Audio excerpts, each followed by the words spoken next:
and he said, after I liberate the Jewish people, I will go to Africa to help liberate the black people. We have our African brethren, the Ethiopian Jews, who are in our society, and I personally work every few weeks to help integrate more and more and incorporate them in our society. I believe this. I believe in Africa. I believe in your future, and I believe in our partnership. Chers tous, aujourd'hui est un nouveau jour, je suis Dimiya, professeur des universités. Bienvenue dans ma chaîne virtuelle des relations internationales pour le développement de l'Afrique francophone, la chaîne Soleil d'Afrique. Ici, je vais toujours vous servir une perspective hétérodoxe du développement pour l'Afrique. Et de votre côté, toujours garder ceci dans votre esprit. Quelle que soit la durée de la nuit du sous-développement en Afrique, le soleil du développement apparaîtra de notre vivant grâce à notre détermination et à nos actions. Aujourd'hui, nous allons parler du sujet de l'heure. L'Afrique du Sud contre Israël sur le génocide palestinien. Je dirais même que l'Afrique contre l'Israël sur le génocide palestinien. Et la question sous-jacente est celle de savoir comment est-ce que les pays africains devraient désormais se comporter face à Israël. Qui aurait cru? Je suis très fier actuellement, je peux vous le garantir, d'être africain. On est toujours habitué à voir les présidents africains se faire humilier, soit à la Cour internationale de justice, soit à la Cour pénale internationale. Cette fois-ci, c'est l'Afrique qui traîne le plus grand allié des États-Unis à la Cour internationale de justice pour génocide. Mais avant qu'on entre dans le vif du sujet, je voudrais, à travers la vidéo qui va suivre, situer les relations Israël-Afrique dans leur contexte. En 2016, le Premier ministre israélien Netanyahou s'adressait aux leaders africains dans ces termes. Suivons. Cette réunion, je pense, sera une étape importante. La rencontre de 7 dirigeants des pays africains avec Israël, je pense qu'elle souligne le fait que nous sommes dans un changement monumental dans les relations entre Israël et l'Afrique, qui commence ici. Cela est justifié par les grands changements qui ont lieu dans le monde. Nous avons à la fois un énorme élan, un bond vers le développement, vers les possibilités de ce nouveau siècle, avec toutes les promesses de la technologie. Mais en même temps, nous avons un médiévalisme sauvage qui cherche à reprendre nos sociétés, à les détruire, à détruire nos libertés, à détruire nos espoirs. Donc, nous devons faire deux choses en même temps. Développer nos pays vers l'avenir et combattre les forces qui veulent nous entraîner vers un passé sombre. Et nous pouvons le faire. Je crois que Israël est un partenaire idéal pour les Africains. Je tiens à remercier profondément toutes les excellences, les dirigeants qui sont venus ici à court préavis pour assister à ce sommet. D'après nos conversations, je pense que nous avons donné corps à une structure. Nous pensons que c'est quelque chose que nous disons pas du bout des lèvres. Nous y pensons, nous y croyons.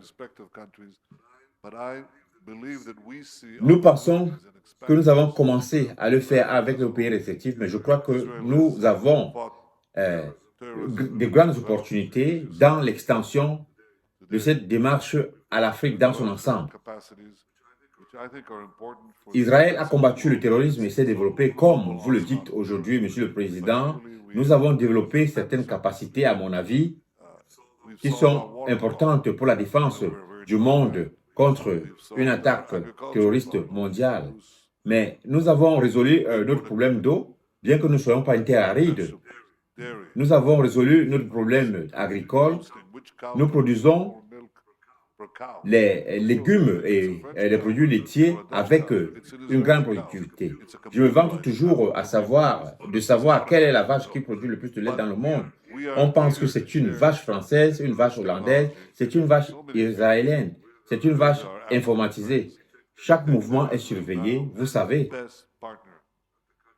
Mais nous sommes impatients de partager cette technologie avec de nombreux pays. Le Premier ministre israélien dit Israël est le meilleur partenaire que l'Afrique peut avoir actuellement. Laisse-moi rire, ha ha ha. Laisse-moi rire, ha ha ha. Donc, en fait, cette réunion était bizarre parce que quand même, nos leaders sont très intelligents. Les leaders africains sont très intelligents. Benjamin Netanyahu, d'ailleurs, vous avez suivi la vidéo, je n'ai pas besoin de vous expliquer. Mais Benjamin Netanyahu, ayant compris que l'assistance, nos leaders, il y en avait 7, et puis il y avait 7 dirigeants, c'est-à-dire présidents africains, mais il y avait plusieurs délégations, autres délégations, ayant compris que le message ne passait pas, dit que, voilà, même au niveau de l'agriculture, ou alors l'intelligence technologique agricole, l'Israël va partager cette intelligence technologique agricole avec l'Afrique. Il vante même la vache israélienne qui est pour lui la vache qui produit le plus de lait dans le monde. Qu'est-ce qu'on en a à cirer avec la vache israélienne alors que nous avons des vaches naturelles qui produisent le lait naturel en Afrique? Je pense que là, tous les dirigeants africains se sont dit Benjamin, vraiment là, tu déranges. Mais revenons à notre propos, l'actualité. Le monde a observé de près qu'un panel de 17 juges de la Cour internationale de justice, la plus haute cour des Nations Unies, a entendu des arguments sur la question de savoir si Israël commet un génocide contre des Palestiniens au milieu du conflit en cours à Gaza. Le 27 février 2024, dans une ordonnance provisoire historique, le tribunal a déterminé que l'Afrique du Sud avait un statut juridique et a ordonné à Israël de prendre toutes les mesures en son pouvoir pour prévenir les actes de génocide. Le juge Joan Denogwe, le juge président de la Cour internationale de justice, a entamé une séance publique au Palais de la Paix à La Haye en disant que, je cite, « La Cour est très consciente de l'ampleur de la tragédie humaine qui se déroule dans la région et est profondément préoccupée par la perte continue de la vie et la souffrance humaine. » Fin de citation. Avant de reconnaître que les deux parties ont des points de vue clairement opposés sur la question. De l'avis du tribunal, cependant, au moins certains actes et omissions présumées par l'Afrique du Sud avoir été commis par Israël semblent être en mesure de tomber dans les dispositions de la Convention du génocide, a déclaré le juge. Donc, bien que le tribunal n'ait pas ordonné à Israël de cesser ses attaques, il a demandé à l'armée israélienne d'adhérer à la convention sur le génocide en prévenant et en punissant l'incitation au génocide ainsi qu'en fournissant une aide humanitaire pour les Palestiniens.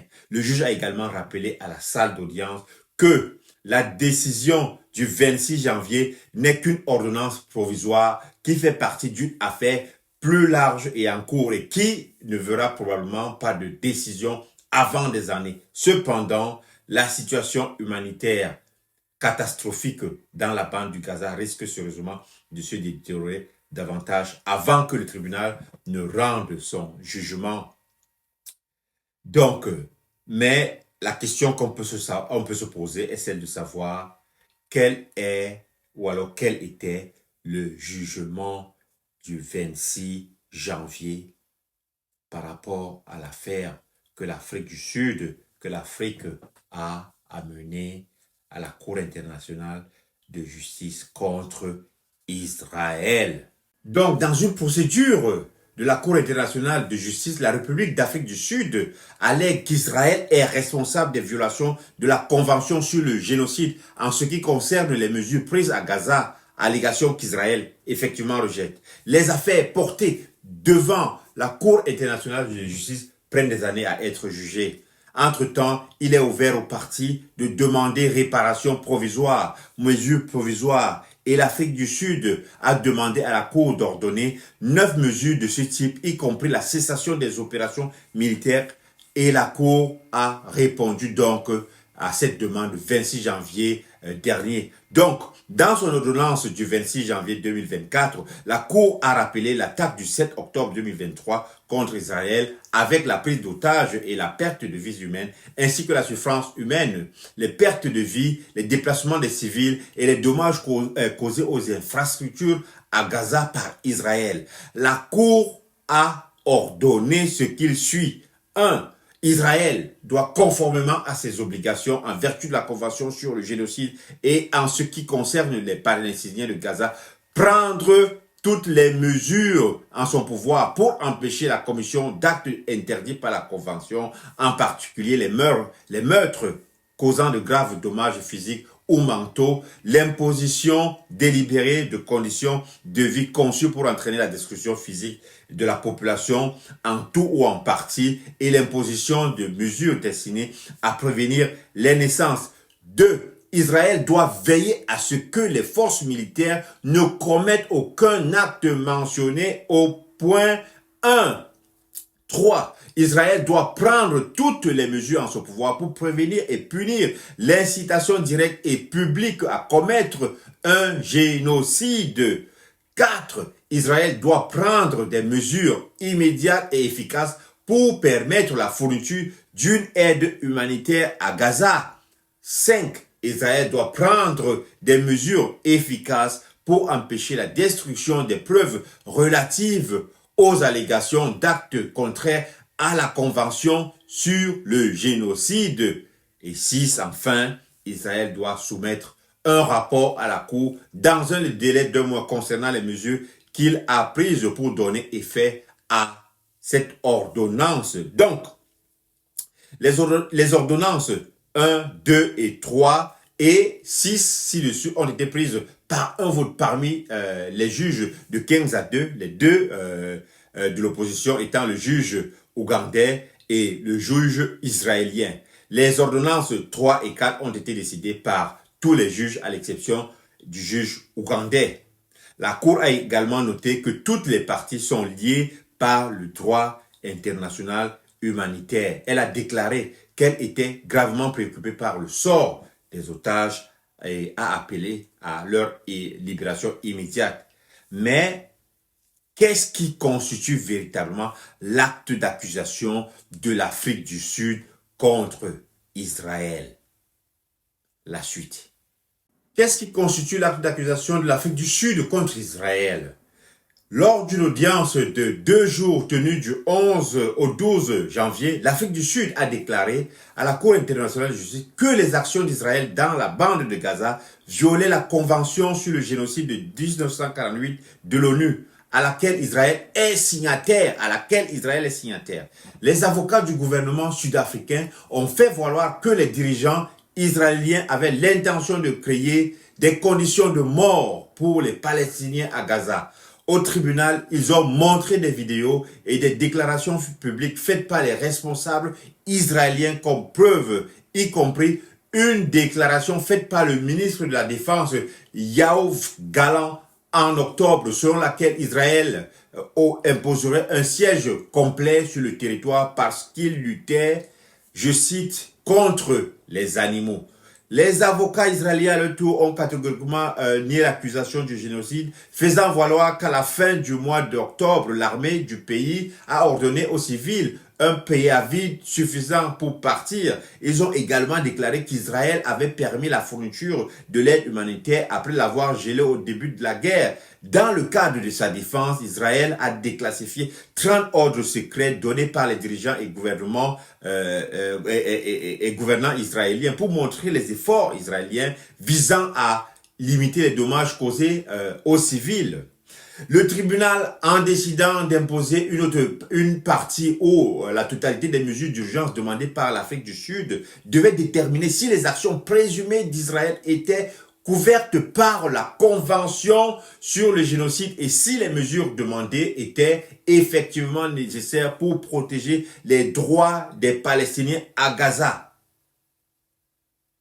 Cela a été fait, mais la question essentielle qu'on peut se poser est celle de savoir est-ce que les décisions de la Cour internationale de justice, bien qu'importantes, est-ce que ces décisions sont imposables?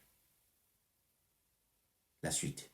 Les décisions de la Cour internationale de justice ont des conséquences directes sur l'assaut qui a été lancé par Israël en réponse aux attaques du Hamas du 7 octobre 2023 où 1200 personnes au moins ont été tuées du côté d'Israël et 240 ont été pris en otage selon les responsables israéliens. 25 000 personnes ont été tuées dans l'opération militaire israélienne depuis, selon aussi les responsables palestiniens. Plus de 70% des victimes sont des femmes et des enfants selon l'ONU. La Cour internationale de justice, le fait qu'elle dise à Israël qu'il est possible que Israël commette un génocide sera entendu par le reste de la communauté internationale, même si Netanyahou, le premier ministre israélien, ne veut pas l'entendre. Non seulement cela va encourager la communauté, la société civile internationale pour ses appels à un cessez-le-feu, mais cela fera aussi pression sur Joe Biden, le président des États-Unis, le premier allié des Israéliens, pour un cessez-le-feu. Ou alors suspendre l'aide militaire que les États-Unis donnent à Israël. En plus, les pays qui font des transactions d'armes avec Israël ou facilitent d'une manière ou d'une autre des atrocités qui se font à Gaza devront tenir compte de leur engagement en vertu de la Convention sur le génocide de 1949 pour empêcher le crime de se produire et d'éviter d'être complice. Donc, l'ordonnance de la Cour internationale de justice est également importante pour d'autres raisons. C'est un moment où les Palestiniens ont eu, au moins en mondiovision, en diffusion publique, la violence structurelle et l'oppression auquel ils ont longtemps été confrontés. Il y a aussi une perspective de la responsabilité des victimes, quelque chose que les Palestiniens n'ont jamais eu. Et tout le mérite revient à l'Afrique du Sud qui a eu le courage de porter cette affaire à la Cour internationale de justice. Un pays qui a sa propre histoire de violence raciale et d'apartheid. Enfin, ce qui va nous concerner, c'est de savoir comment est-ce que les pays africains devraient se comporter avec Israël. C'est le moment pour nous aussi, en même temps, pour vous qui me suivez actuellement, de prendre vos claviers et de répondre à la question comment est-ce que les pays africains devraient se comporter avec Israël. Surtout, abonnez-vous à cette page pour avoir une analyse hétérodoxe du développement de l'Afrique. Je vais toujours vous amener des informations et une analyse que vous n'aurez nulle part ailleurs.